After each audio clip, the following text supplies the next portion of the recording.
A warm welcome to everyone. I'm Rena, a psychology faculty at Institute of Behavioural Sciences.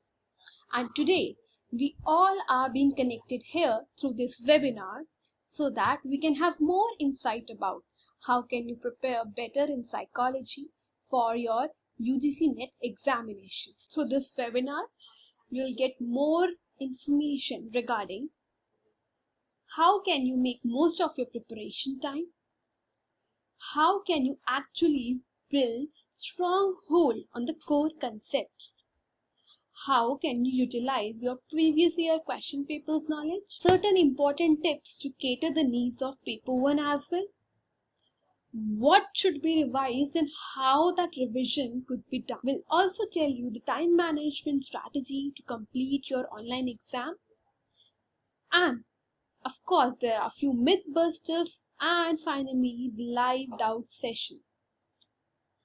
Also, one more important point here to be mentioned is conceptual introduction for the new topics. As you know, according to our new syllabus, Unit 1, that is Emergence of Psychology, and Unit 10, that is Emerging Areas, are the two main topics which have recently been added in your syllabus. So, we'll introduce these topics conceptually so that you can have a brief knowledge or a conceptual background about how to deal with these units. Now let's begin with it.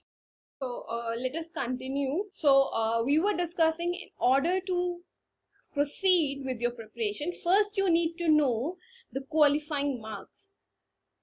And paper 1 has like 50 questions into 2 marks each, that is 100 marks paper, and paper 2 is 100 into 2, that is 200 marks. And in order to qualify that, you need to score 40 marks out of 100 in paper 1 and 80 marks out of 200 in paper 2. So now I was saying that you do not need to confuse the term qualifying marks with your cutoff marks. These both terms are different.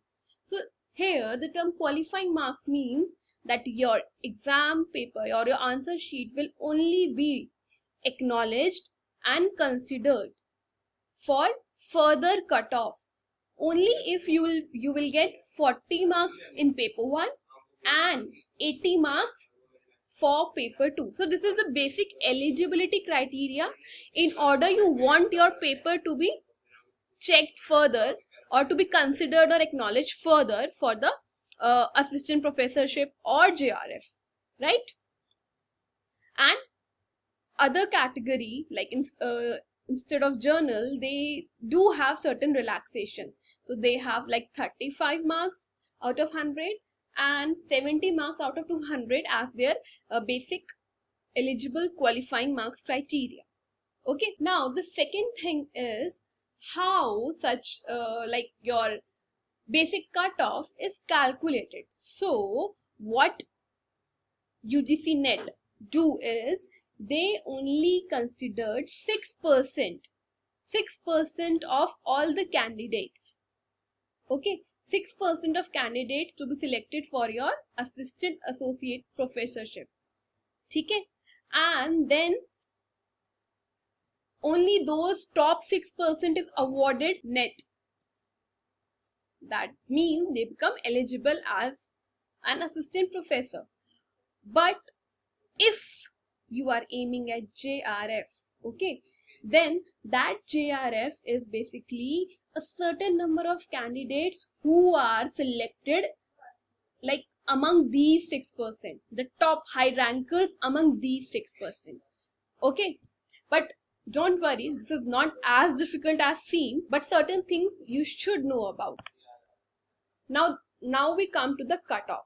Like one must look at the previous year cutoffs to set your goals or criteria, like I did.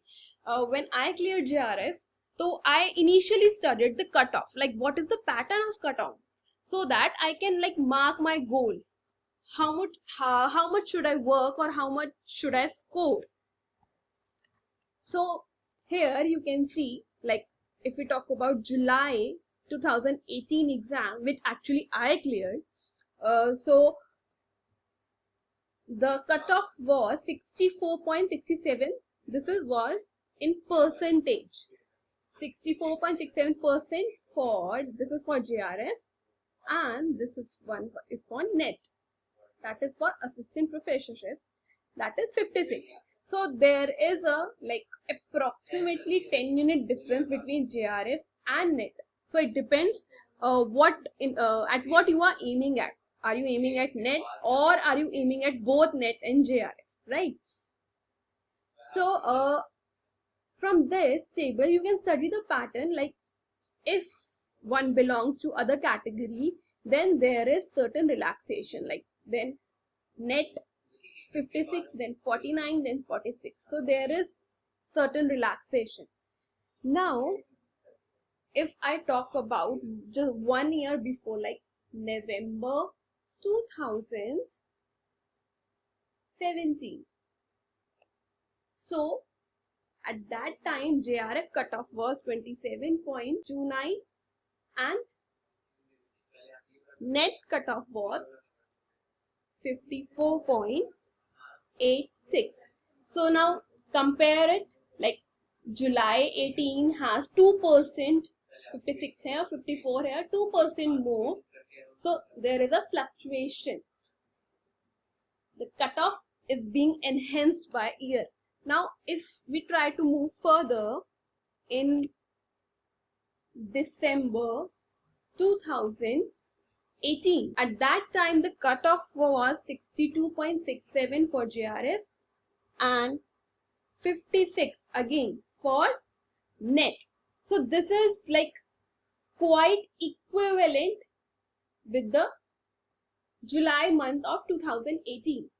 Okay, now consider 19 June 2019. So this is very recent one.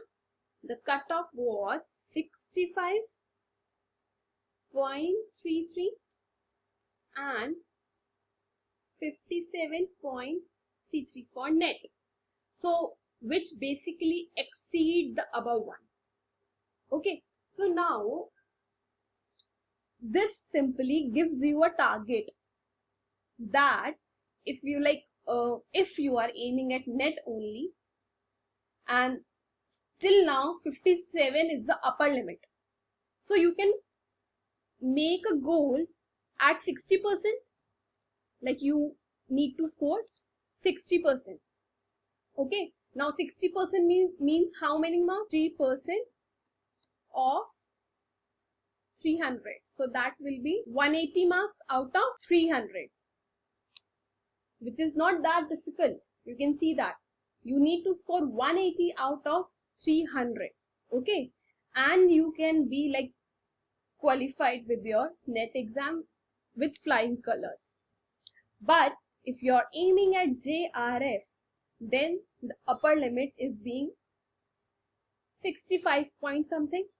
So you can consider for your own self like somewhere around 67% or 68%.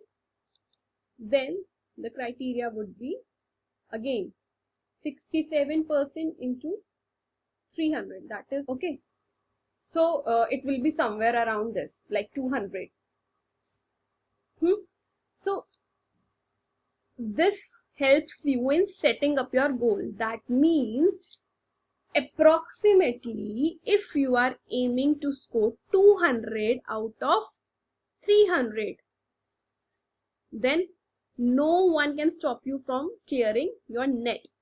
So you need to focus that you have to be very sure of 100 questions out of 150 questions. Okay, you have total 50 plus 100, that is 150 questions, and if you target on answering out of these 150 100 questions correctly, then you can be like you can easily crack your goal.